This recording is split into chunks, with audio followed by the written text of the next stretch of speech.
Berbeda dengan proyek sebelumnya, karena proyek kali ini kami bakal mengunjungi museum.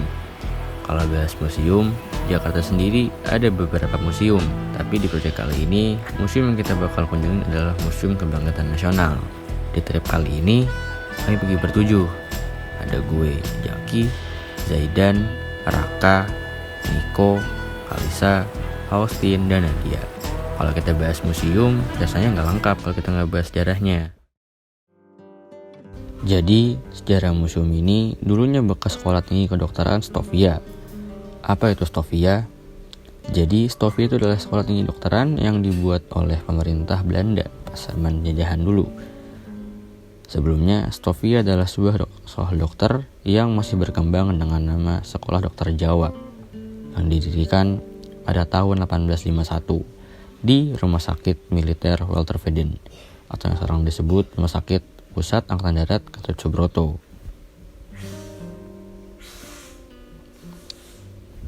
Dari sanalah terbentuk sebuah organisasi yang bernama Budi Utomo. Budi Utomo sendiri didirikan pada tanggal 20 Mei 1908 oleh Dr. Sutomo dan para mahasiswa Stovia.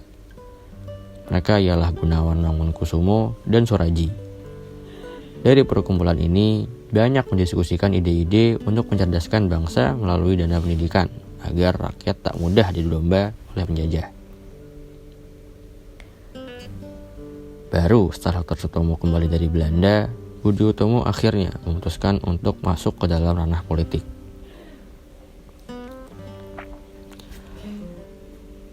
Namun, Budi Utomo mengalami kemunduran dan resmi dibubarkan pada tahun 1935. Hal inilah yang mendasari diputuskannya tanggal dibentuknya Budi Utomo menjadi Hari Peringatan Kebangkitan Nasional. Di sana juga kami mewawancarai staf museum tersebut, Mas Luki namanya. Beliau juga menjelaskan mengenai sejarah dan latar belakang museum ini berdiri. Sama seperti tadi ya, jadi masa pergerakan nasional itu masa kebangkitan nasional itu tidak hanya terbatas kepada masa pergerakan nasional. Kebangkitan itu akan ada dikala kita masih bernafas. Sampai kita bernafas, kita akan terus bangkit. Kita berusaha untuk lebih baik dari hari berikut ke berikutnya. Dan yang perlu diingat bahwa di Museum Kebangkitan Nasional inilah lahir sebuah organisasi modern pertama di Indonesia, yaitu Budi Utomo pada 20 Mei 1908. Nah, selanjutnya tindakan seperti apakah supaya museum ini tetap terjaga? Salah satunya kita menjaga berbagai koleksi dari museum, merawatnya, dan juga mengadakan program-program publik yang mungkin saat ini bulan kebangkitan.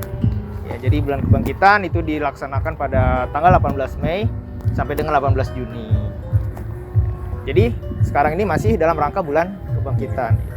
Itu kita mengundang berbagai komunitas budaya, pelukis, dan lain sebagainya. Baik, selanjutnya apa benda terpenting dalam museum ini yang masih ada di sini? Oh, mungkin benda terpenting dapat ditafsirkan sebagai benda yang paling menarik pengunjung ya. Oke. Benda yang paling menarik pengunjung itu ada di ruangan ilmu medis, sejarah kedokteran, yaitu alat pemecah kepala. Oh, gitu. Nah, di situ kita dapat lihat bahwa praktik zaman dulu itu masih sangat sedikit ekstrim ya. Jadi kepala dipecahkan, lalu otaknya diambil dan otaknya diteliti untuk ada apa sih karena otak itu dianggap sebagai pusat dari aktivitas manusia. Jadi penasaran gitu.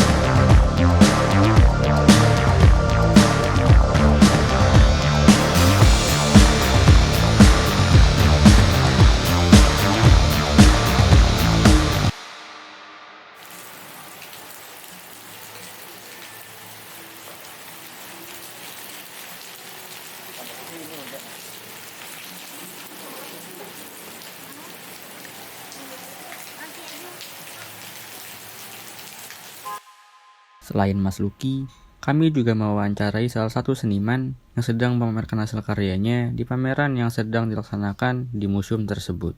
Beliau adalah Pak Vito. Beliau adalah salah satu anggota dari Persatuan Pelukis di Jakarta. Museum Kebangkitan Nasional. Kenapa Museum Kebangkitan Nasional? Nah, bangkitnya para pemuda Indonesia untuk menyatakan perlawanan kepada para penjajah itu berangkat dari sini. Itu terjadi 114 tahun yang lalu, kira-kira itu. Ketika kami para pelukis ini, 2 tahun terakhir ini kan kita kena pandemik ya dia. Nah, kena pandemik, terus pelukis itu tidak bisa melakukan kegiatan seninya.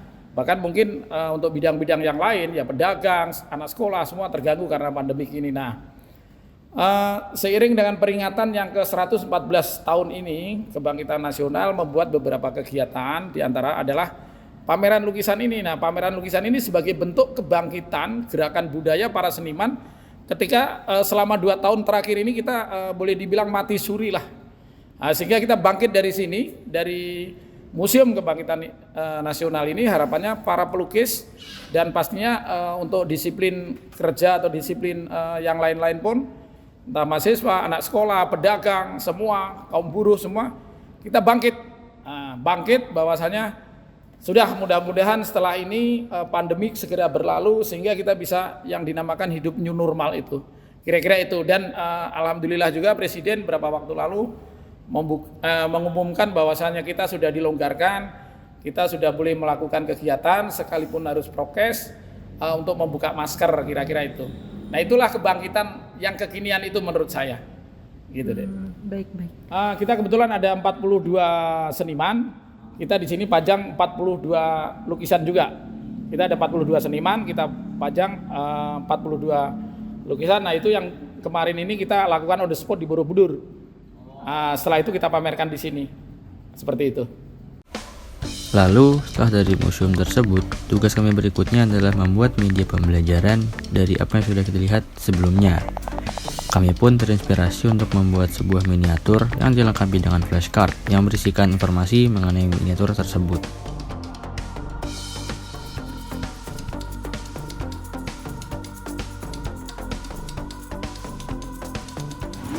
Jadi inilah hari kedua bikin miniatur. Udah mulai ada bentuknya kan.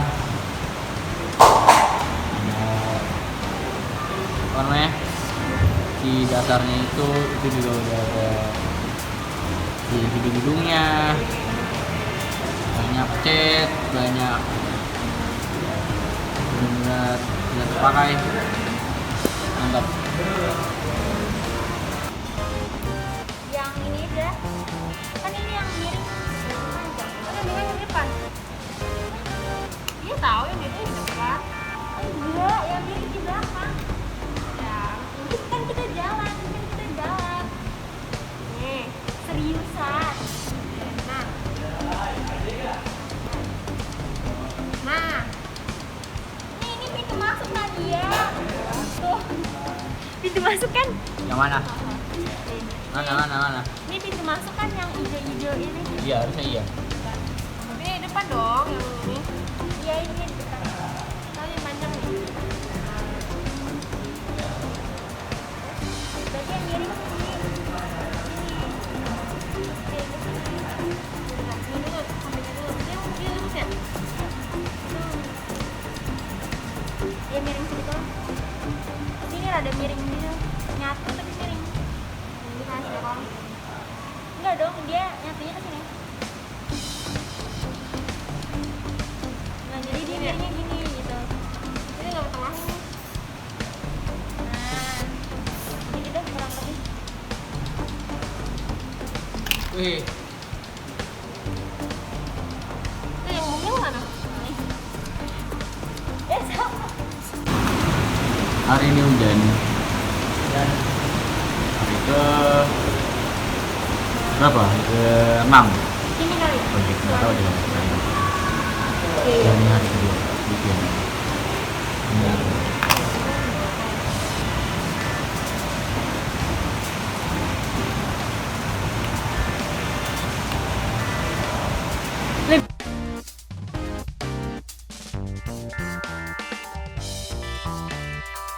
Ya, itulah video perjalanan dan proses kami selama ujian ini. Cukup sedikit dan singkat memang yang tampilkan. Namun kami harap ada pembelajaran yang dapat diambil dan semoga terhibur. Terima kasih telah menonton video ini. Sampai nanti.